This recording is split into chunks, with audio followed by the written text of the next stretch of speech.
সকাল সকাল চলে এসেছিলাম রান্নাঘরে রান্না করতে, কারণ আজকে মা বাড়িতে নেই, তাই আমাকেই রান্না করতে হবে।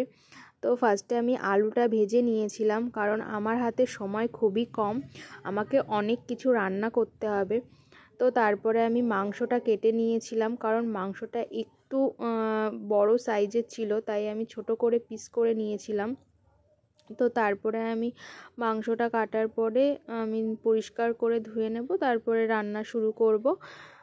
আজ মা বাড়িতে নেই, তাই সমস্ত কাজটা নিজেকেই করতে হয়েছিল। তো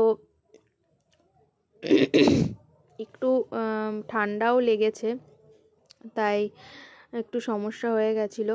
তো আমি প্রেসারে মাংসটা বসিয়ে দিয়েছিলাম।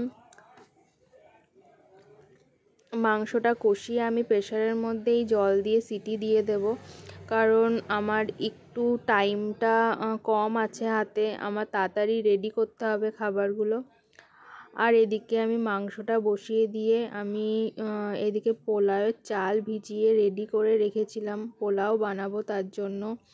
তো পোলাওয়ের চালটা আমি মিক্সড করে নিয়ে তারপরে কড়াইতে বসিয়ে দিয়েছি একেবারে। এর ভিতর ঘি, গরম মশলার গুঁড়ো, আদা বাটা সমস্ত কিছু দিয়ে আমি গোটা গরম মশলা, তেজপাতা ফোড়ন দিয়ে আমি কড়াইতে বসিয়ে দিয়েছি। একটু ভাজা ভাজা করে নেব চালটাকে, তারপরে জল দেব। ছোলার চালটা আমি একটু ভেজে নিয়েছি, আর এরপরে আমি জল দিয়ে দেব। জলের পরিমাণটা আমি আগের থেকেই করে নিয়েছিলাম, কারণ পোলাওতে বেশি আর কম জল হয়ে গেলে সে বেশি জল দিয়ে দিলে নরম হয়ে যাবে।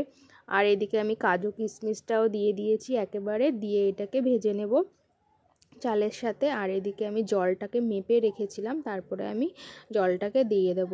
আমি কিন্তু ঠান্ডা জল দিই না একদমই পোলাওয়ের ভিতর, জলটাকে একটু গরম করেই আমি রেখেছিলাম।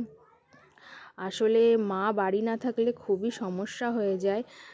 তো তারপরে দেখো আমি জলটা পরিমাণ মতন দিয়ে দিয়েছি। আর আমি না খাসির মাংস খাই না, তার জন্য আমার জন্য একটু এখানে ডিম রান্না করেছিলাম। তোমরা কড়াইটা দেখে কিছু মনে করো না, কারণ এটা লোহার কড়াই, তো তার জন্য এরকম কালো দেখাচ্ছে। আর দেখো এখানে আমার পোলাও রেডি। আর এখন বাজে প্রায় 2টো বাজে। তো আমি খেতে বসে গেছি। আর এখানে আমার মাংসটাও রেডি হয়ে গেছে। মাংসটা যেহেতু আমি কাঁচা লঙ্কা দিয়ে রান্না করেছি, তার জন্য এতটা কালার আসেনি। তো এর ভিতর দেখো আমি মাংস খাই না, তারপরেও তোমাদেরকে দেখাচ্ছি। আর এখানে আমার জন্য করেছিলাম ডিম। তো আমি ডিমই খেয়েছিলাম, আমার কিন্তু ডিমটা খুবই ভালো লাগে।